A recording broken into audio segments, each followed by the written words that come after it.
Noida international airport کے پہلے مرحلے کی تعمیر پر 11,282 کروڑ روپے خرچ کیے گئے تھے اور مارچ 2026 میں وزیر اعظم نریندر مودی نے اس کا افتتاح کیا تھا۔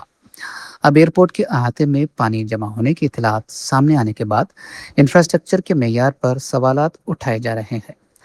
تنقید کرنے والوں کا کہنا ہے کہ اگر کروڑوں روپے خرچ کر کے تعمیر کیے گئے ایک نئے ایئرپورٹ میں ہی پانی جمع ہونے لگے تو حکومت کی جانب سے تعمیر کیے جانے والے انفراسٹرکچر کے معیار پر سوالات اٹھنا فطری ہے۔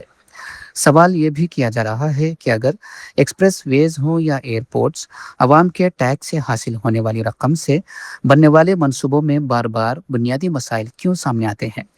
تاہم پانی جمع ہونے کی اصل وجہ، اس کے ذمہ داروں کا تعین متعلقہ حکام کی تحقیقات کے بعد ہی واضح ہو سکے گا۔